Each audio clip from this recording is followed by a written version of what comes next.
கிறிஸ்துவுக்குள் மிகவும் பிரியமான கர்த்தருடைய பிள்ளைகளே, ஆண்டவராகிய இயேசுவின் நாமத்தினாலே உங்களுக்கு எங்கள் அன்பின் வாழ்த்துக்களையும் ஸ்தோத்திரங்களையும் தெரிவித்துக் கொள்கிறோம்.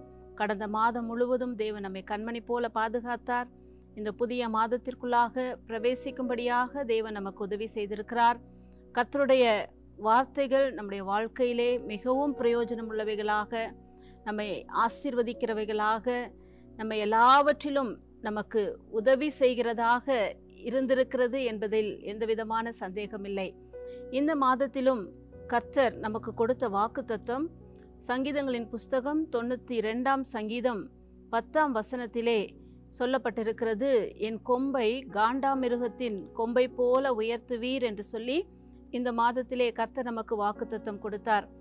கர்த்தர் யாரையெல்லாம் உயர்த்துகிறார்? நாம் உயர்த்தப்பட வேண்டும் என்றால் நம்முடைய வாழ்க்கையிலே காணப்பட வேண்டிய காரியங்கள் என்ன என்று சொல்லி இந்த நாளிலே நாம் தியானிக்க போகிறோம். இந்த மாதத்திலே நாம் தியானிக்க போகிறோம். இன்றைக்கு நாம் தியானிக்க போகிற தலைப்பு யாக்கோபின் நிருபம் 4ஆம் அதிகாரம் 10ஆம் வசனத்திலே வாசிக்கிறோம். கர்த்தருக்கு முன்பாக தாழ்மைப்படுங்கள், அப்பொழுது அவர் உங்களை உயர்த்துவார் என்று சொல்லப்பட்டிருக்கிறது. தேவன் நம்மை உயர்த்த வேண்டும் என்றால் நம்முடைய வாழ்க்கையிலே தேவன் எதிர்பார்க்கிற மிக முக்கியமான ஒரு காரியம் தாழ்மை. வேதத்திலே அநேக வசனங்களை நாம் ஆதாரமாக சொல்ல முடியும். தாழ்மையுள்ளவர்களுக்கு தேவன் கிருபை அளிக்கிறார் என்று சொல்லப்பட்டிருக்கிறது. தாழ்மையோடு கூட நாம் வாழும் பொழுது தேவன் நம்மை எல்லாவற்றிலும் உயர்த்துகிறார். அதற்கு தேவனே நமக்கு முன்மாதிரியாக அவர் வாழ்ந்து காண்பித்திருக்கிறார். பிலிப்பியருக்கு எழுதின நிருபம் 2ஆம் அதிகாரத்திலே நாம் பார்க்கும் பொழுது 5ஆம் வசனம் முதல் 11ஆம் வசனம் வரை நீங்கள் வாசித்து பார்ப்பீர்கள் என்றால் அங்கு கர்த்தர் எவ்வளவாய் தன்னை தாழ்த்தினார். அவர் தேவனுடைய ரூபமாய் இருந்தும் கூட அவர் சிலுவையின் மரண பரியந்தம் தம்மை தாழ்த்தினபடியினாலே தேவன் எல்லாருக்கும் மேலாக, எல்லாவற்றிற்கும் மேலாக அவரை உயர்த்தினார் என்று சொல்லி நாம் பார்க்கிறோம். என்னை கேட்டுக்கொண்டிருக்கிறதான அருமையான கர்த்தருடைய பிள்ளைகளே, இன்றைக்கு அநேக மனிதர்களிடத்திலே நாம் பார்க்கும் பொழுது மற்றவர்கள் பார்க்கும் வண்ணமாக அவர்கள் தங்களுடைய பேச்சுக்களினாலே, தங்களுடைய உடைகளின் மூலமாக தாழ்மையை அவர்கள் மாயமாக காண்பிக்கிறதை நாம் பார்க்கிறோம். ஆனால் தேவன் நம்முடைய உள்ளான மனதிலிருந்து வருகிற அந்த தாழ்மையை, மனத்தாழ்மையை தேவன் எதிர்பார்க்கிறவராய் இருக்கிறார்.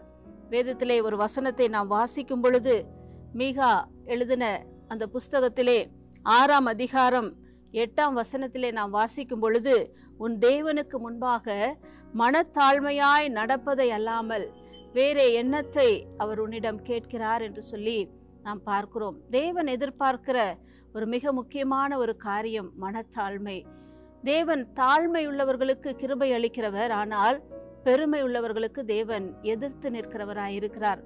நாம் வேதத்திலே வாசிக்கும் பொழுது லூக்கா எழுதின சுவிசேஷம் 14ஆம் அதிகாரம் 11ஆம் வசனத்திலே தன்னைத்தான் உயர்த்துகிறவன் எவனும் தாழ்த்தப்படுவான், தன்னைத்தான் தாழ்த்துகிற எவனும் உயர்த்தப்படுவான் என்று சொல்லப்பட்டிருக்கிறது.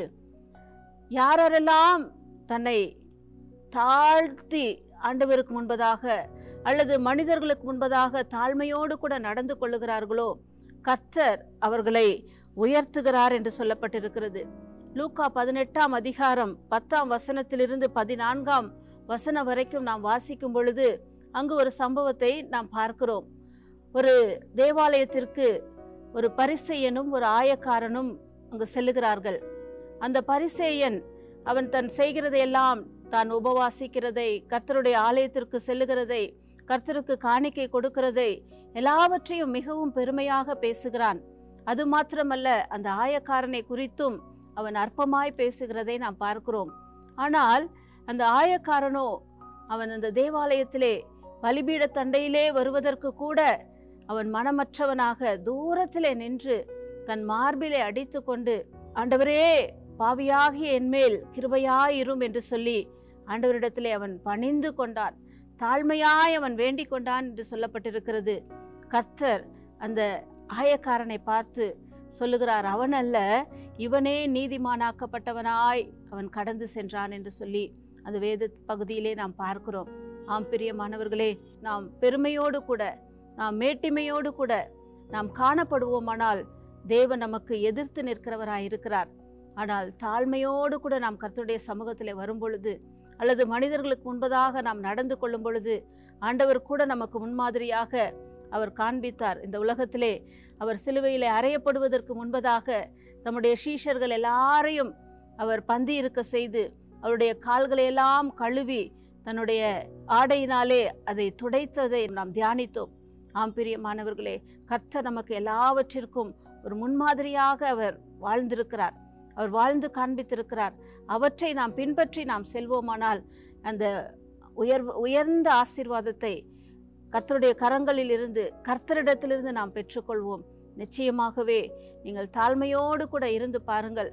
நீங்கள் தாழ்மையோடு கூட நீங்கள் செயல்பட்டு பாருங்கள். கர்த்தர் உங்களுடைய வாழ்க்கையிலே நிச்சயமாக உயர்வை தருவார். நிச்சயமாக கர்த்தர் உங்களை உயர்த்துவார். இதில் எந்த விதமான சந்தேகம் இல்லை. அவர் தாழ்மையுள்ளவர்களுக்கு கிருபை அளிக்கிறார். தாழ்மையுள்ளவர்களை அவர் உயர்த்துகிறார். தாழ்மையுள்ளவர்களை அவர் நோக்கி பார்க்கிறார். தாழ்மையுள்ளவர்களுக்கு அவர் கனத்தையும் ஐஸ்வர்யத்தையும் கொடுக்கிறார் என்று சொல்லப்பட்டிருக்கிறதாகவே நாம் தாழ்மையோடு வாழ்ந்தால் போதும். மற்ற எல்லாம் கர்த்தர் நமக்கு சேர்த்து கொடுக்கிறவராய் இருக்கிறார். ஆம் பிரியமானவர்களே, கர்த்தருடைய சமூகத்திலே ஆண்டவரே அந்த தாழ்மையின் சிந்தை எனக்கு தாரும் என்று சொல்லி நீங்கள் கேட்பீர்கள் என்றால் கர்த்தர் உங்களுக்கு கொடுப்பார். அதன் தாழ்மையின் மூலமாக நீங்கள் எல்லா விதங்களிலும் நீங்கள் உயர்த்தப்படுவீர்கள். கர்த்தர் உங்களுக்கு அப்படிப்பட்டதான கிருபைகளை தருவாராக. கண்களை மூடி செபிப்போம். எங்கள் அன்பின் பரலோக பிதாவே, இந்த மாதத்திலும் கர்த்தர் எங்களை உயர்த்துகிற தேவன் என்று சொல்லி நாங்கள் பார்த்தோம். அப்பா, நீர் எங்களுக்கு வாக்கு பண்ணினீர். இந்த நாளிலும் யாரை கர்த்தர் உயர்த்துகிறீர் என்று சொல்லி நாங்கள் தியானித்தோம். தாழ்மையுள்ளவர்களை கர்த்தர் உயர்த்துகிறார் என்று சொல்லி நாங்கள் தியானித்தோம். ஆண்டவரே, இந்த வார்த்தைகளை கேட்டுக்கொண்டிருக்கிற ஒவ்வொருடைய வாழ்க்கையிலும் இந்த தாழ்மையின் சிந்தையை கர்த்தர் நீர் தந்தருளும்படியாய் நாங்கள் செபிக்கிறோம்.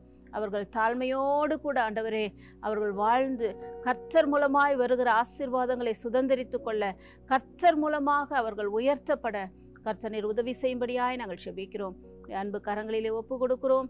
ஆண்டவரே, நீர் அப்படியே செய்வதற்காக நன்றி. இயேசுவின் மூல ஜெபம் கேளும் எங்கள் ஜீவனுள்ள நல்ல பிதாவே, ஆமென். தாழ்மையாய் இருங்கள். கர்த்தர் உங்களை நிச்சயமாய் உயர்த்துவார். ஆமென்.